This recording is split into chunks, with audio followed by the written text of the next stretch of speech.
A engenharia, ela é ampla. Muitos trabalham em diversos setores. E o que eu trago hoje no Business in Connections é um engenheiro especialista em postos de gasolina. E, aliás, tem tanto detalhe que eu quero descobrir. Então, Reginaldo Furlan vai falar tudo isso para você a partir de agora no nosso BC.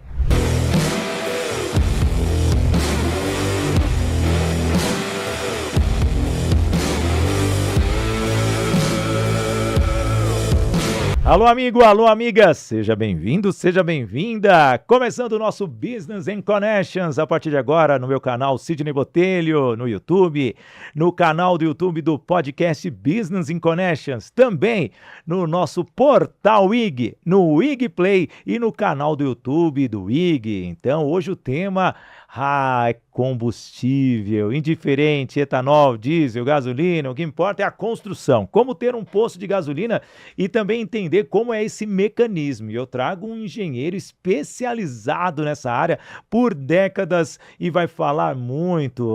Você quer saber tudo isso? É só perguntar ali para Reginaldo Furlan. Fiz quase o trocadilho da empresa que você trabalhava, né? Com certeza. Ficou por muitos Boa anos tarde, lá. boa Quer tarde. perguntar? Pergunta no posto Ipiranga, era isso? Exatamente, esse era o slogan. E aí, Reginaldo, como que é trabalhar em engenharia em postos de gasolina? Já vou direto à pergunta. Para mim foi uma grande novidade que eu vinha, quando me formei em 94 em Londrina, na Universidade de Londrina.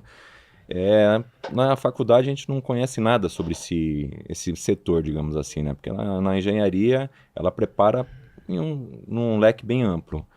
E esse é bem específico, né? Trabalhar Sim. com combustíveis nessa área que é até perigosa também, né? Com o trabalho de combustível, é explosivo. E a gente começou, tive a oportunidade de passar, depois que eu trabalhei na área de edificações, trabalhei na Encol, então Nossa. acabei sofrendo lá. Quando saí, surgiu a oportunidade de trabalhar na Ipiranga, lá em Londrina, na área de posse. Para mim foi tudo novidade, né? E aí eu fui aprendendo com normas, com um pessoal que já tinha muito tempo. Então a gente trabalhou executando tanto manutenções como construções de postos, reformas em base, construção de base de combustível. Então a gente tem um pouco de experiência nesse aspecto. Isso foi em 98 que a gente entrou. Eu trabalhei na Ipiranga até 2002, também fazendo essa área de 98 lá em Londrina, depois vim para São Paulo. E estou em São Paulo desde 2000. A gente está aqui em São Paulo. Depois de 2002 saí, montei em parceria com uma outra empresa que já existia, entrei de sócio, depois com o tempo a gente separou e vim trabalhar em uma outra empresa, trabalhando sempre nessa área. Mas depois diversificou, eu trabalhei executando vários outros tipos de obras, né? Mas o Sim. carro-chefe Pós de nunca, gasolina. nunca deixou de ser. E qual que é a dificuldade hoje? Porque nós sabemos que o terreno influencia bastante. E Uhum. depois já vou até trazer uma pergunta futura, né? Já para você responder. Quando tem um posto de gasolina, realmente lenda ou não? Não tem como aproveitar para construir ali um edifício? Não, isso é lenda. Tá.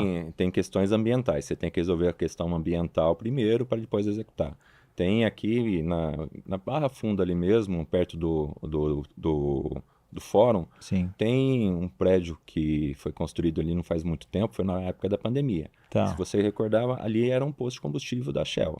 Foi demolido o posto e foi feito o prédio É lá. verdade. É Então, que hoje tudo está verticalizado em São é, Paulo, você não sabe nem o que era antes. é. Mas é Muito. questão ambiental. Hoje. E hoje, postos de gasolina falam que eles não têm muito lucro. E como que funciona todo esse processo de obra interna deles lá?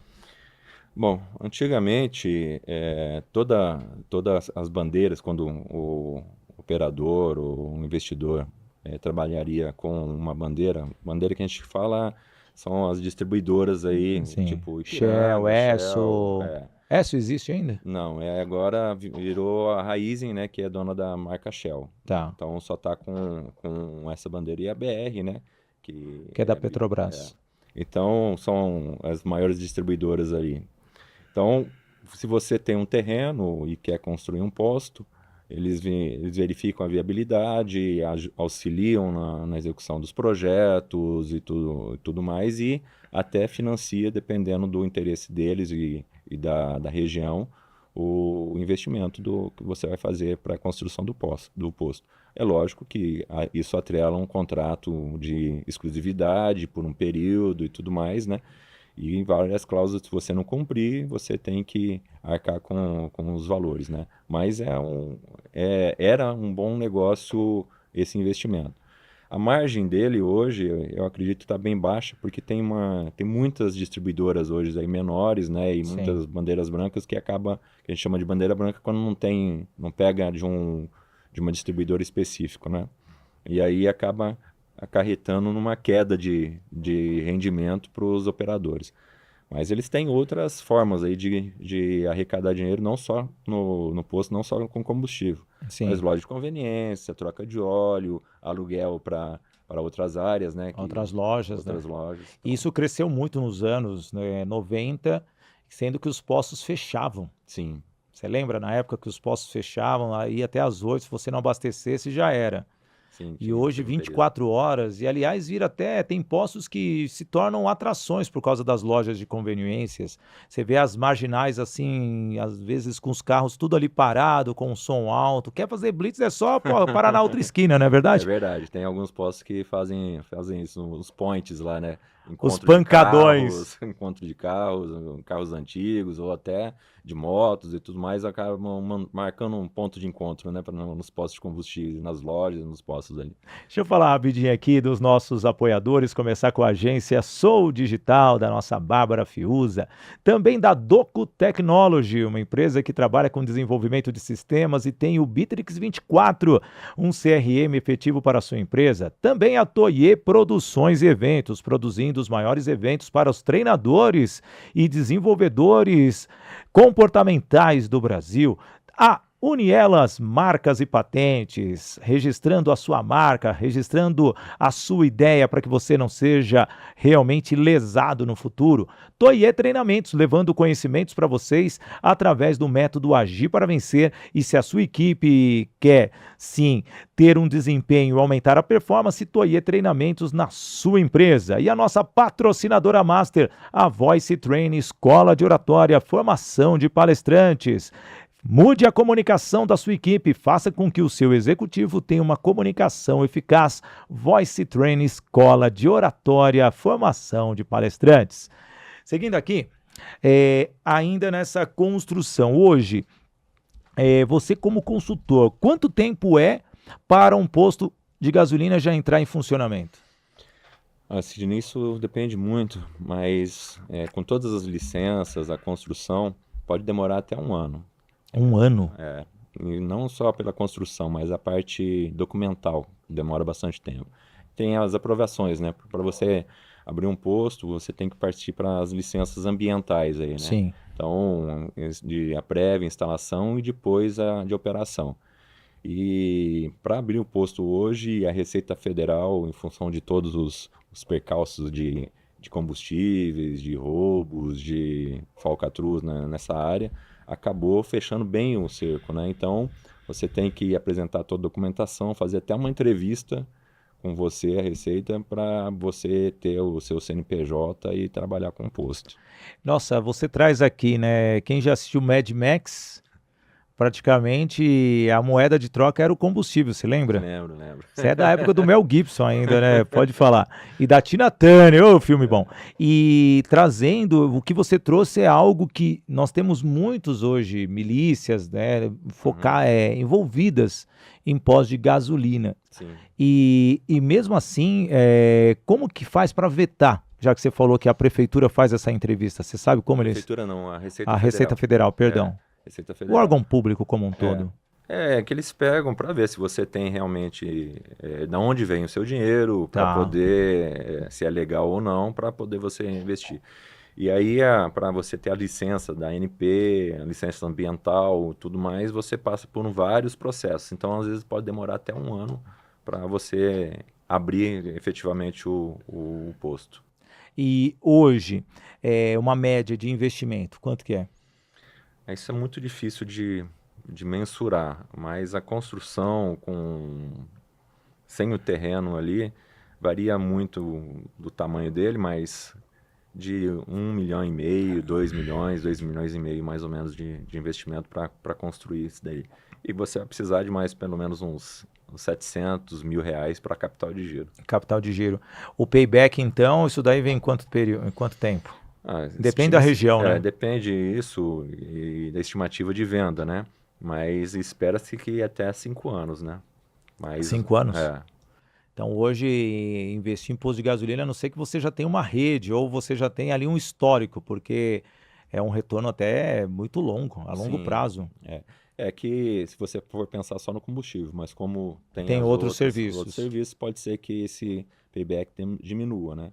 Mas você tem que considerar isso, né? Até porque também o mercado ele é muito volátil, né? Hoje o combustível, o governo taxa, vai lá para cima, cai a venda, aí o pessoal muda para gás natural, para carros elétricos e vai mudando, né? Como teve algum tempo atrás, você lembra a febre do gás natural, né? Sim, Então, todo mundo queria fazer a adaptação no carro e depois com um aumento do gás do gás natural. que vem da Bolívia lá, pronto, aí todo mundo esqueceu e deixou, virou por um bom tempo aí um prejuízo muito grande para quem estava investindo naquele setor, né? Paleteria mexicana, quase, né? Exatamente. Basicamente isso, né? Você vê. Exatamente. Se não tiver um apoio do governo, realmente não tem condições. Hoje, trazendo totalmente a engenharia, a sua consultoria em relação a esse aspecto, passando por grandes marcas, Ipiranga e outras grandes companhias. Como que você vê o, a vida útil dessas empresas, desses postos, dessas próprias companhias que injetam? Porque tem novas bandeiras, né? A Ali chegando, tem outras também que vem mais. A Epsol que não vingou no Brasil e na Europa, você anda na Espanha, você vê lá quase a maioria dos postos é justamente da Epsol. Como que você vê esse mercado? Aqui, eu acho que o Brasil, ele é um mercado muito específico. Acho que Sim. quem não conhece o Brasil, como até a Esso, a Texaco vieram e acabaram Texaco, indo. hein? E a Texaco voltou agora. A Ipiranga é dona da marca, né? Tá voltando com a marca agora. Mas não é para qualquer um. Quem vem com a mentalidade europeia para atuar aqui no Brasil acaba se dando mal, porque o Brasil muda muito a legislação. Ela não acompanha, vai conforme a vontade política. Então, o cara para investir aqui, ele não tem assim apoio e ciência que isso ali vai ser duradouro. Então, para empresas brasileiras como a Petrobras, a Ipiranga, que nasceu aqui, ela não tem muito o que fazer. Ela está aqui, então ela vai lutar pelo que está sendo feito aqui no Brasil. Então essas empresas elas sofrem bastante. Está vindo a Total, né? Total Total também. Engenharia vindo para cá, mas ela está bem aquém do que ela imaginava de desenvolvimento, né? Então, os investimentos que imaginava que iam ser muito altos estão bem aquém do que aquela. Porque a dificuldade do mercado brasileiro não é para qualquer um, não é para amador. E há uma oscilação também por causa dos impostos. Sim. Esse seria o maior desafio hoje de um investidor para postos de gasolina? Eu acho que impostos sim, mas tudo isso depende muito da legislação e o que vai acontecer, por exemplo, agora. Daqui a algum tempo, provavelmente vai ter outra alteração no percentual de álcool na gasolina. Deve ir de Tá. 27% para 30%, para tentar baratear o combustível, né? E eu acredito que isso não vai surtir efeito a longo prazo. Pelo contrário, no momento vai ser, daqui a pouco o pessoal vai acabar absorvendo esse lucro, digamos assim, ninguém vai perceber o que evoluiu. Então, eu acredito que não vai ser os impostos que vão atrelar, vai mudar o setor. Hoje você, como consultor, Regi, que você me fala, até mesmo nas empresas, quais são as maiores dificuldades que você vê na mão de obra? Hoje a mão de obra está bem escassa, né? Tá, Então o que a gente está procurando fazer é com construções pré-fabricadas ou estruturas metálicas que usam o mínimo possível de mão de obra, né? Então, ou uma mão de obra mais qualificada, com tá. revestimentos de painéis prontos, painéis térmicos, de steel frame e outros tipos de construções secas que a gente fala, né? Então, isso tem diminuído a mão de obra para poder sanar, para poder estancar essa dificuldade do mercado, mas não só na área de postos de combustíveis, mas de todo o setor da indústria de construção civil está Sim. sendo feito isso, né? Porque está bem escassa realmente a mão de obra de E, qualidade, né? e essa, vamos dizer, otimização, ela é fundamental, né? E hoje você vê a construção civil em si, se for para a área mais de incorporadoras, prédios, construções de casas, você vê isso tão, fluindo, Sim. né? Você vê crescimentos, lá a gente mora no mesmo bairro, na mesma região da Freguesia do Alto, tem 19 prédios só num raio de 1 quilômetro. Tá até difícil de transitar ali, né? Como engenheiro civil, como que você vê essa verticalização? Olha, vai ser preocupante com o tempo, porque já está difícil da gente transitar na região, né? Eles estão construindo esses prédios, a maioria sem garagens, né? Para aproveitar o metrô, né? Certo. Mas a gente que conhece o brasileiro, pode ser que nessa nova geração aprenda a não andar de carro, né? Andar com metrô e transporte público. Se tiver um transporte de qualidade, eu acredito que isso vai ser uma boa, né? Nós estamos aqui na Paulista, nós viemos de carro. E Exatamente. tem o metrô aqui na porta. Mas Exa- entra muito na questão da estrutura, do horário e Exato. às vezes você quer ter tranquilidade ou talvez não quer chegar amassado para fazer a sua entrevista, seu bate-papo e tem totalmente esse processo. Ô Regi, trazendo um pouquinho mais da sua história, uma curiosidade que eu tenho. Quando é construída aquela base aonde armazena o combustível, que tipo de proteção tem? Porque é combustível, né? É algo que é inflamável. Você fala em base de combustível ou nos Nos postos? Nos postos. postos? Eu acho curioso, né? Porque você tem que ter uma proteção para não gerar incêndio. Como que é feita essa proteção? Os tanques, de 2000, vamos falar especificamente assim, a maioria dos tanques são todos jaquetados, ele tem duas camadas, um metálico e por fora uma jaqueta que a gente fala de fibra. Tá. Isso é mais para o estado de São Paulo, a CETESB exige que todos os postos sejam dessa forma. Isso não significa que em outros estados, que a legislação permite que os tanques ainda continuem só metálicos. Além dessa proteção, né, de fibra, que ela não degrada, mas tem a validade de 30 anos. 30 anos? 30 anos. Tá. Aí você tem que fazer um teste na jaqueta. Mas, por obrigação ambiental, todos os tanques, eles têm um sensor. Sim. Um sensor no interstício entre a jaqueta de fibra e o tanque metálico. Tá. Então, esse sensor fica ali. Se tiver alguma entrada de algum líquido nessa jaqueta, ou que o tanque metálico fure, ou que a jaqueta fure e entre água, esse sensor toca automaticamente. Então, esse tanque tem que ser paralisado e substituído. E esse sensor, hoje é obrigatório, todos os postos têm.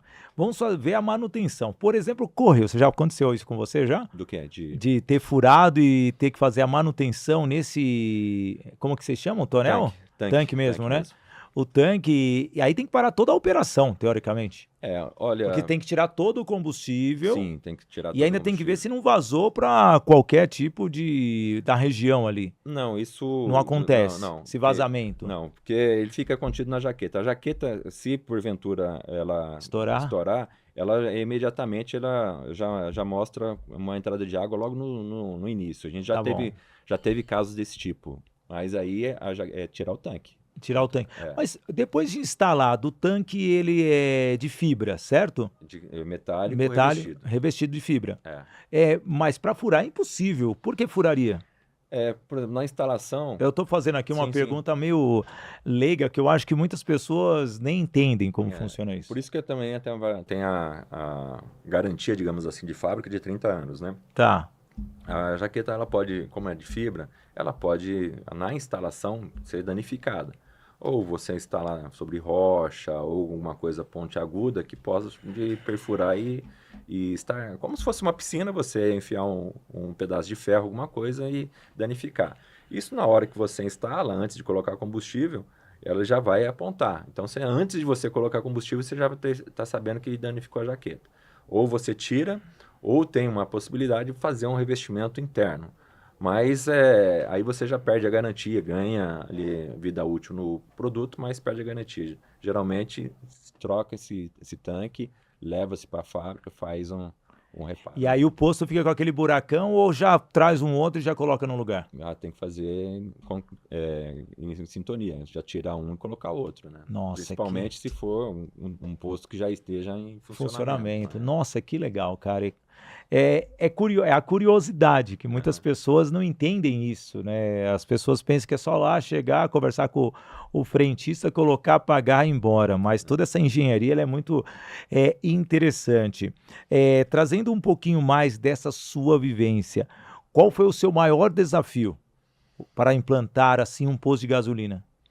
O maior desafio foi encontrar em locais com rocha, onde teve que fazer dinamitação para poder colocar os tanques, lugares com fundações que a gente teve que fazer estaqueamentos metálicos ou de concreto, por ser um pântano praticamente. Tá. Então, a gente trabalhou com esse tipo de desafio. Mas os maiores desafios que a gente tem, eu acho que foi de curiosidades, quando a gente foi fazer manutenções ou implantações de reformas. Aí a gente encontrou muitas coisas diferentes, digamos assim, nas obras anteriores ali.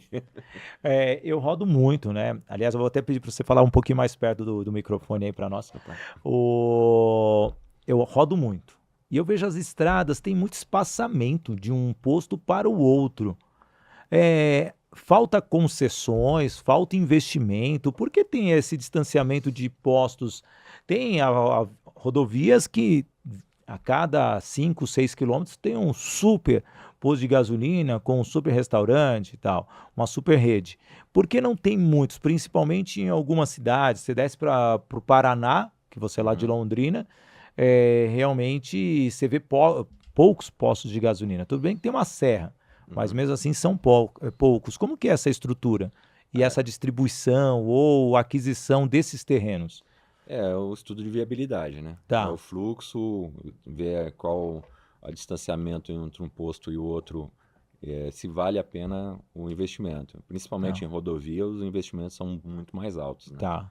Então... Governamental para liberar o espaço não teria nenhum problema. Não, tem também, mas o maior é o custo mesmo, né? De investimento para se fazer. Por isso que perto de São Paulo, entre Rio e São Paulo, é o que mais tem postos de combustível. Sim, a né? Dutra é o que tem mais tem. Pelo volume de carros. Agora você entra para o interior de Minas Gerais, saindo da Fernão Dias, ou no Nordeste, na região Nordeste, você vê que são poucos postos ali.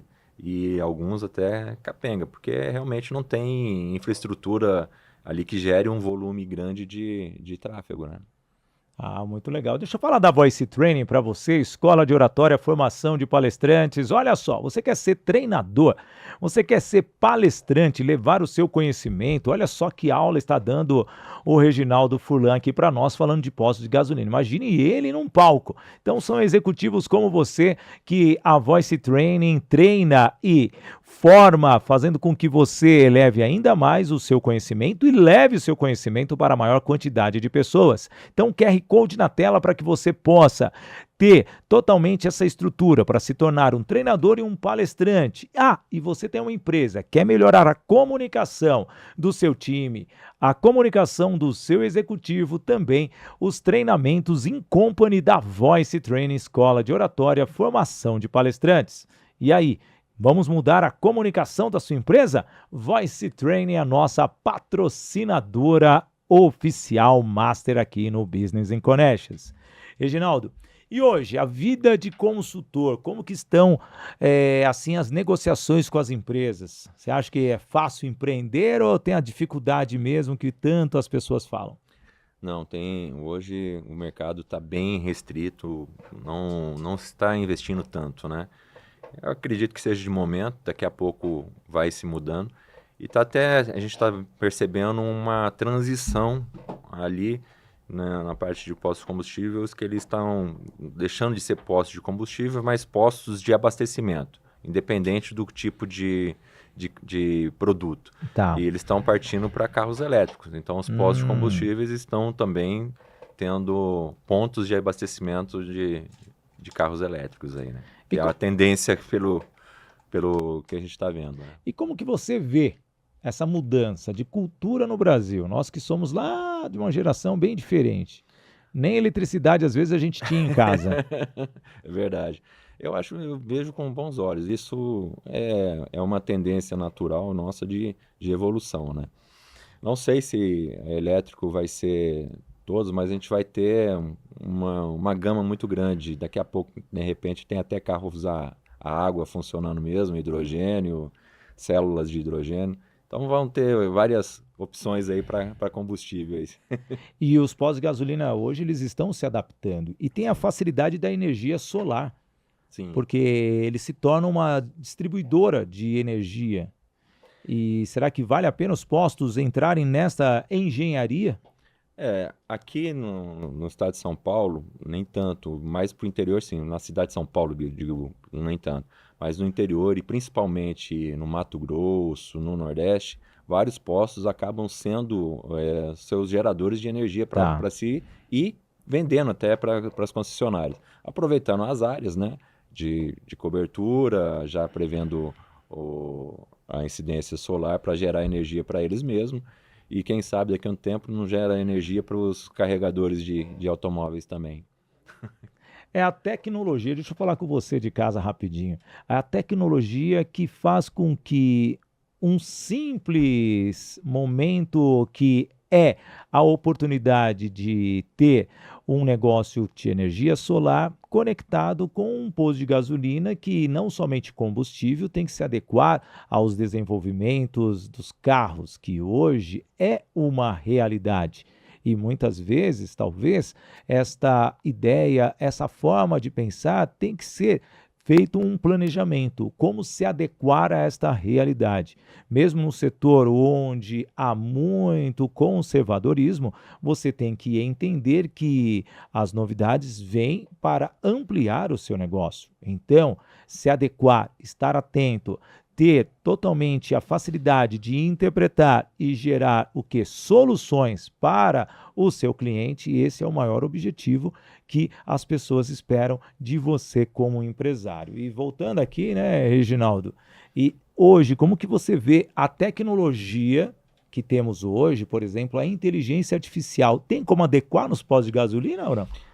Olha, você sabe que você falou uma coisa que já tentou-se no Brasil e acabou o sindicato não tendo. E a maioria dos operadores de postos gostariam que fosse voltar, como é nos Estados Unidos, que você abastece você mesmo, seu carro, Com o próprio cliente. com o próprio cliente. Na Europa é assim. Isso. Eles queriam, e tem tecnologia para isso, só que a parte sindical do Brasil barrou isso para não. Foi na década de 90 que alguns postos Isso. começaram a utilizar essa filosofia. Você lembra disso? Sim, quem trouxe essa tecnologia foi basicamente o Carrefour, Tá. que usava isso na Europa, nos postos, e tentou, mas aí o sindicato acabou pegando pesado e tirou essa tecnologia de uso. Existe a tecnologia, é muito divulgada e usada no exterior, mas no Brasil não é permitida ainda por legislação. E hoje seria tão fácil que até o free flow, né, dos carros nos pedágios que você passa com a sua placa, você nem precisa ter mais aquela tagzinha e já é feita a cobrança do pedágio correspondente. Algumas vias aí estão mudando já as praças. O sindicato ele entra por causa da mão de obra. Sim. teoricamente, que ela se torna extinta. É a mesma coisa dos motoristas de ônibus para os cobradores. Na Europa, nos Estados Unidos, a cobrança é feita pelo motorista. Sim. Não existe o cobrador. E é engraçado a gente comentar isso, porque no combustível está sendo assim, gasolina e etanol, né? Mas nos abastecimentos de carros elétricos é o próprio operador. Ele vai com o cartão de crédito dele e abastece. Então, ele coloca e libera, faz o pagamento e libera o acesso para você abastecer. Quer dizer, a tecnologia para carros elétricos não tá sendo burlado ou tá sendo prejudicada, digamos assim, para o atendimento do próprio cliente ali. Tudo bem, nós já sabemos que isso daí é histórico nos outros países e principalmente em países desenvolvidos. Mas você não acha que isso daí é um pouco da cultura? Sim. Mas não somente da cultura, uma preocupação sobre pagamento do combustível? Olha, eu não sei se é só do pagamento do combustível, né? Que o pessoal, principalmente o sindicato, eles batem que não é só o abastecimento que o operador ali Realiza. realiza. Ele lava o para-brisa, calibra, o atendimento, como é que o pessoal começa a falar, fala, digamos assim, que seria um atendimento personalizado, né? Então Tá. não é o autoatendimento, você vai lá e faz o abastecimento. E outra coisa que o pessoal pega também é que é o descuido. O pessoal que não tem conhecimento, habilidade e acaba. Mas isso é com o tempo, com todos os postos ali, isso acaba sendo natural, né? Mas demanda um certo tempo, né, E também causar pela isso, pra quantidade fazer de isso. pessoas. Não sei se você já foi para a Europa, mas quando você roda a estrada, não tem a quantidade de pessoas paradas dentro de um posto de gasolina ou Sim. de combustível. E aqui não, você pega as marginais, tem 18 bombas, as 18 bombas tem até gente esperando. Imagine as pessoas manuseando tudo isso daí, cara. É verdade. Aqui no Brasil, a gente tem isso por hábito mesmo, né? A Sim. gente de querer ser atendido e abastecimento, mas e te ver como um bicho de sete cabeças, de pegar a mangueira de combustível e abastecer. Será que eu vou conseguir? Como é que para? Como é que funciona? Mas isso é cultural. Se fosse com o tempo, acredito que seria fácil a adaptação para um meio eletrônico de pagamento, né? Mas no começo tudo é difícil, né? E essa adequação do empresário em relação ao empreendedorismo, você como engenheiro, como você vê a cabeça do empresário de postos de gasolina hoje? Ela mudou em relação aos anos passados? Como que está? Ou ainda é a mesma raiz, aquele legado de pessoas que trazem a herança do negócio para a família? Como que está sendo? Eu acho que mudou bastante. Mudou? Em que Mudou. ponto? Eu acho que hoje o operador de posto ele é muito mais empresário do que era antigamente. Tá. Então ele tem todos os cuidados. Se ele não administrar direitinho o seu negócio, ele quebra, ele vai ter problemas e pode quebrar. Antigamente não tinha. Quando eu comecei a trabalhar na área de combustíveis, tinha gente que não fazia nem controle de combustível. Tá. Dava lucro, não sabia por que dava lucro, não sabia o que tinha de estoque, que não tinha de estoque. Hoje, se o empresário não tiver cuidado e ali nos detalhes, ele vai quebrar, porque é um negócio que gira muito dinheiro, mas a margem é muito pequena. Sim. Então, se ele não tiver os cuidados ali, como eu falei, ele investir em outros setores ali, por exemplo, do próprio negócio dele ali, que não é só combustível, ele acaba tendo problemas de rentabilidade e certos momentos ali pode estar no negativo e chegar até a quebrar. Não, isso é visível, né? Você enxerga isso em todas as regiões e fora a conservação de alguns postos de gasolina, principalmente os de estrada, que parecem aquelas cidades abandonadas, né? E Sim. você chega para fazer tudo aquilo. Isso é interessante o que você está falando, porque vai muito da cultura do empresário.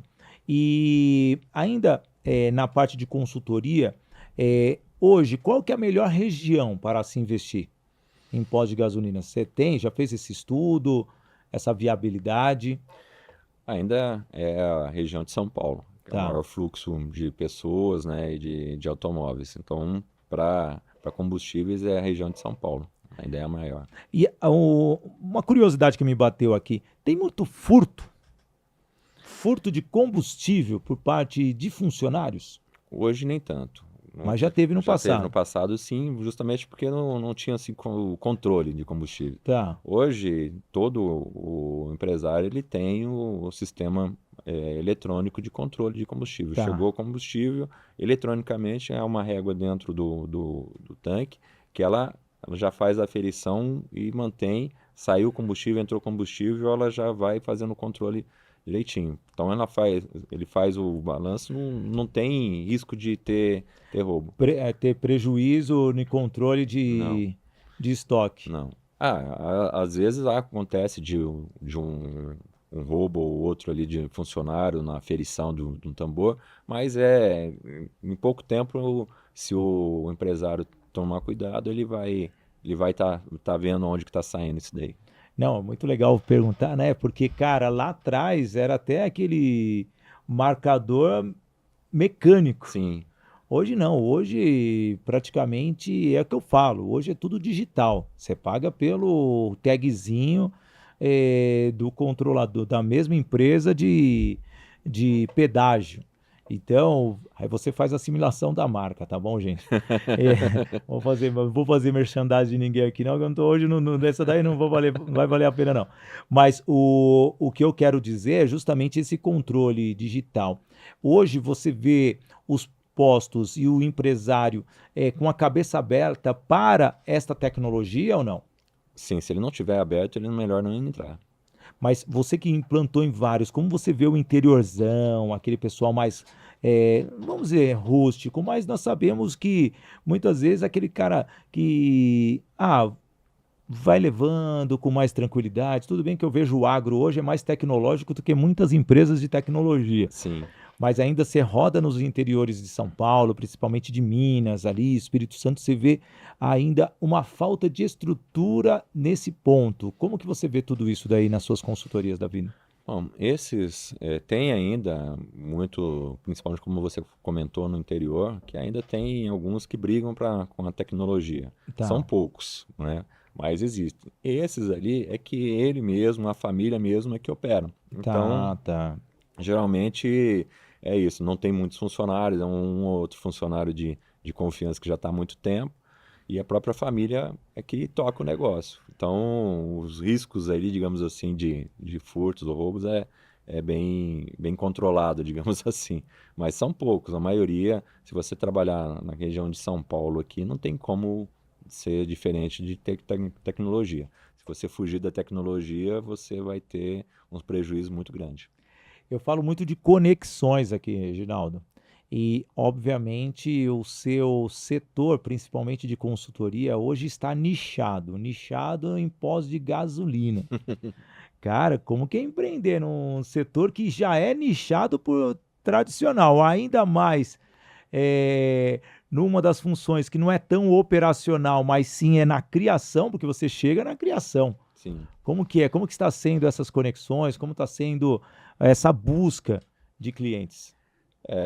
Conta o seu segredo aí. Não, mas é porque eu trabalhei na área e a gente vai adquirindo conhecimento de pessoas e indicação.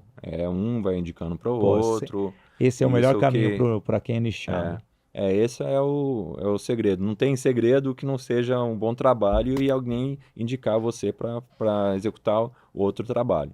Então, é mais no boca a boca mesmo que eu faço. Porque é um desafio hoje do empreendedor como um todo, ele ter justamente essa ampliação do negócio, principalmente se você não tiver uma vivência.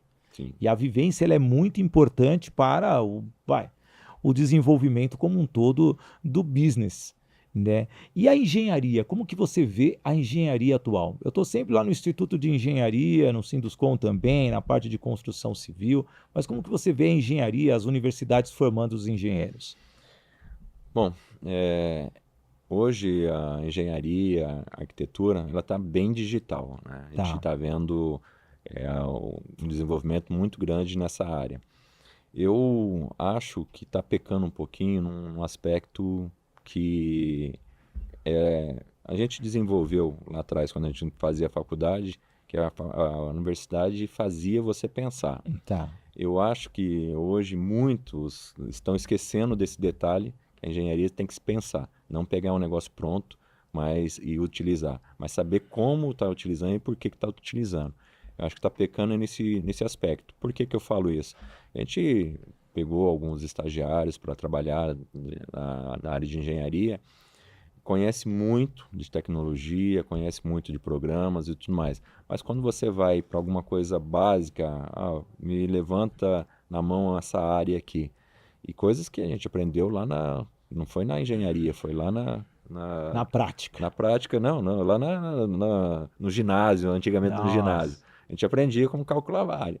E algumas pessoas se perdem. Como é que faz isso? Porque está tão digital, querendo pegar na calculadora ou no programa para desenvolver, e esquece algumas equações básicas. Se não tiver o computador, não consegue desenvolver. Então, eu acho que falta só isso, que eles estão muito tecnológicos. Hoje, eles te dão aula muito fácil na tecnologia, no uso de aplicativos, no uso de programas, né? E estão indo muito bem nisso, mas estão esquecendo do básico. Não, mas você vê, né, na nossa geração mudou muito. Hoje, na palma da mão, você consegue fazer um projeto inteiro. Sim, Até pela IA você consegue desenhar totalmente a estrutura com uma foto. Eu participei de um evento esses dias do BIM, que é um sistema de engenharia, e onde drones fazem totalmente o escaneamento e já desenha a planta, e da planta já tem a conexão com a inteligência artificial que já coloca os elementos, a quantidade, a metragem faz um cara, levantamento completo. completo.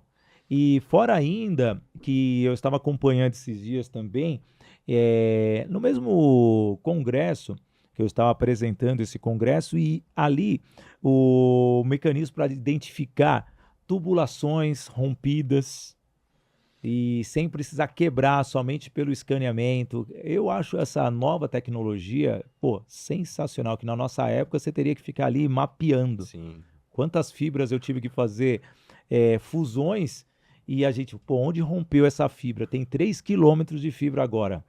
Como que nós vamos identificar? Vamos fazer medições, vai abrindo Por pedaços, né?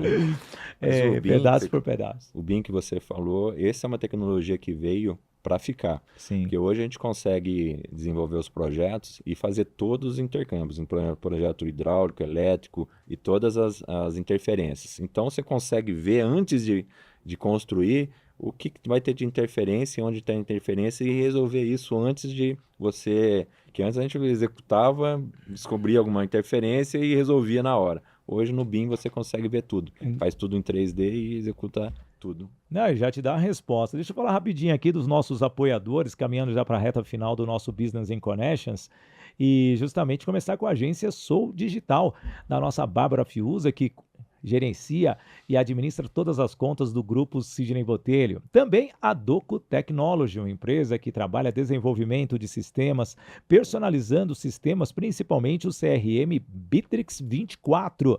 A Toye Produções e Eventos. A Toye produzindo os maiores eventos de São Paulo, com congressos internacionais e nacionais. No começo do mês de abril teve, sim, a presença na Ciclo Academy, também teve a convenção da Queóculos e também o evento do SBTI, falando de harmonização facial. Também tem a Unielas Marcas e Patentes, registrando as suas marcas, registrando as suas ideias, fazendo com que tudo fique no controle, sem que ninguém venha usurpar das suas informações. Toye Treinamentos, levando treinamentos para aumentar a sua performance, a performance do seu time. Você tem um call center? Toye Treinamentos tem uma forma de motivar e evitar o turnover. E a Voice Training, escola de oratória, formação de palestrantes, formando líderes, fazendo com que a comunicação seja a ferramenta ideal para alavancar os seus negócios. Reginaldo, estamos caminhando para o final. Hoje, quero uma mensagem final sua, que se eu fosse ali começar a engenharia, o que eu tenho que fazer para começar a minha carreira? Para você começar a sua carreira, vai iniciar na engenharia ou está terminando a engenharia? Não, tô começando a Começando a engenharia. engenharia ali já. Imagine que eu já estou no terceiro ano de engenharia, já louco para pegar aquela grande obra.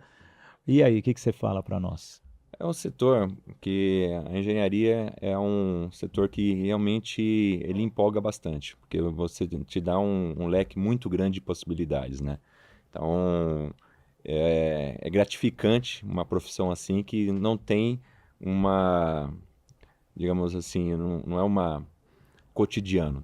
Todo dia você tem alguma coisa a aprender e a universidade ela só vai te dar o caminho. E o dia a dia, depois você vai seguir o seu caminho e se precisar de ajuda, você busca, ela te deu as informações para você buscar. E é um setor que eu gosto muito e eu acho que quem entrar também tem que conhecer e gostar do que está fazendo ali. E às vezes você descobre fazendo, né? Não desenvolvendo, como você disse. Quando eu entrei na engenharia, eu queria fazer grandes obras, né? Construção de estradas, hidrelétricas, e acabei indo para um outro caminho. E acabamos, é isso que é bom da engenharia, que você te dá um leque muito grande de possibilidades, né? Não, é sensacional. E eu digo para você, construir sonhos é como uma obra que tem que ter um começo, um meio e fim. Planejar o seu desenvolvimento como pessoa. Mas ao mesmo tempo, pare e reflita. Quanto tempo você está se dedicando para ver o projeto da evolução da sua carreira?